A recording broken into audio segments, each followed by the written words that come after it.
bike নিছে চাবি না বাইক চাবি সহ বাইকও নিয়ে গেছে চাবি তারপর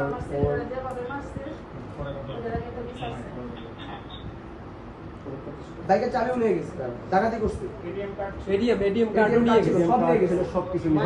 তার কাছে যা কিছু ছিল সমস্ত কিছু মেরে আপনাদের এই থানার সামনে তো ফেলে দিয়ে গেছে তারপর কোনো কারণ ছাড়াই ওদের হচ্ছে যে আটকে রাখা হচ্ছে আজকে মনে হয় তারপর হসপিটালে নিচে এখন চিকিৎসাধীন আছে ওই ছেলেটাদের যেভাবে মারা হয়ে যাচ্ছে ঢাকা বিশ্ববিদ্যালয়ের শিক্ষার্থীকে ঢাকা বিশ্ববিদ্যালয় হোক আর অন্যান্য বিশ্ববিদ্যালয় স্কুল কলেজে এভাবে মপ করে মারা তো এটা বর্তমানে এই যে কিছুদিন আগে একটা নির্বাচন হয়েছে জাতীয় সংসদ নির্বাচনের পরপরই কিন্তু এই যে সরকার গঠনের সাথে সাথে বলা হয়েছে যে এই ধরনের মপ আর প্রশ্রয় দেওয়া হবে কারণ এই বিষয়ে আপনারা কী ধরনের উদ্যোগ নিতে পারবেন বা নিচ্ছেন পাশাপাশি এই যে খালাম্মাও আসছে ওনার ছেলের টিচারটাতে বাদী হয়ে একটা মামলা করতে এই বিষয়ে আপনাদের সহযোগিতা এই বিষয়ে আমাদের সিনিয়র স্যাররা তো সবাই অবগত আছে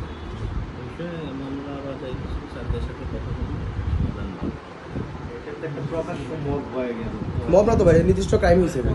ষষ্ঠমন্ত্রী বলছে মামলা নিবেন বাদী উপস্থিত ওনার ষষ্ঠমন্ত্রী বলছে সন্তানকে মানে 4-5 7 জন মিলে হচ্ছে ছেলের জন্য বাদী হয়ে মামলা করে ঠিক আছে কোনো অসুবিধা নেই কিন্তু মোবাইল নিয়ে গেছে বাইক নিয়ে গেছে মোবাইল নিছে বাইক নিছে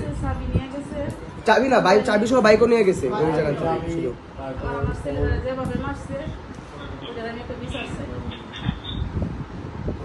বাইকের চাবিও নিয়ে গেছে তারা ডাকাতি করছে এটিএম কার্ড ছিল সব নিয়ে গেছে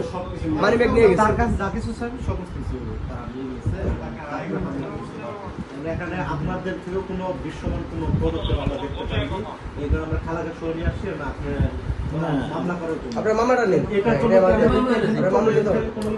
না না কোনো মামলা করতে তো এত লোক আসার দরকার নাই ভুক্তভোগী আসলেই না আপনারা জানেন যে ভুক্তভোগী আছে তার সাথে আমি কথা বলতেছি তাই না এত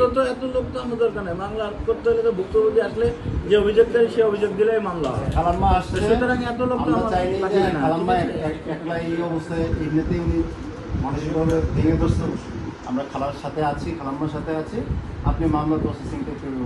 ঠিক আছে মামলা অভিযোগ পাইলে থানাতে অবশ্যই মামলা হয় আবার এটা আমরা সবাই জানি তো মামলা করার জন্য তো এত মানে এত লোক নিয়ে এসে এত অভিযোগ আসবে আমরা মামলা আমাদের আইনের ভিত্তিতে গ্যাপ দেখতে পাচ্ছি আপনাকে হচ্ছে একটা ছেলেকে নির্যাতন টর্চার করে আপনাদের কাছে এনে রেখে দিচ্ছে আপনারা তো যারা রাখতে আসছে তাদেরকেই সাথে সাথে গ্রেফতার করার কথা আপনারা তো সেটা করেন নাই একটা কগনাইজেবল অফেন্স হইতে দেখলে বাদী এগিয়ে না আসতে গেলেও আপনি নিজে নিজ উদ্যোগে মামলা করবেন এটাই তো স্টেটের কমিটমেন্ট সাধারণ নাগরিকদের প্রতি ফান্ডামেন্টাল রাইটস এখানে ভায়োলেটেড হয়েছে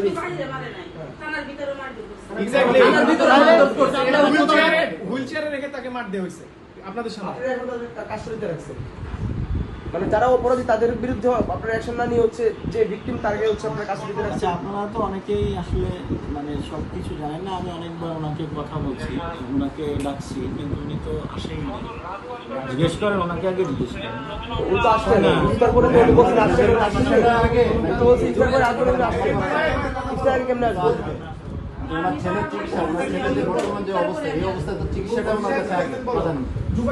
ছেলেকে তো বাঁচাতে হবে গতকালকে ওরা হচ্ছে মাইরেই ফেলতো আচ্ছা ঠিক আছে আপনাদের মূল কনসার্ন হচ্ছে এই ঘটনার একটা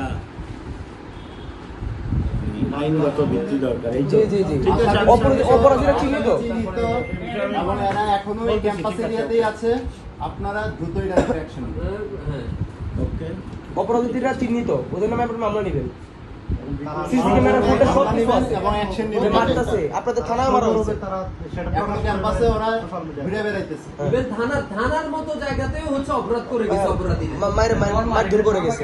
ফোন নিয়ে গেছে মানি ব্যাগ নিয়ে গেছে বাইক নিয়ে গেছে যখন আপনাদের আদেশ দিল তো আপনারা বলেন না এগুলো আমরা তাদের বাইক নিয়ে নিছি নিয়ে কথা বললে কি মানে এভাবে মব করা হবে আর সেই বিষয়ে পুলিশ প্রশাসন একদম নিশ্চুপ থাকবে মুক্তিযুদ্ধ কি খেলনার জিনিস হয়ে গেল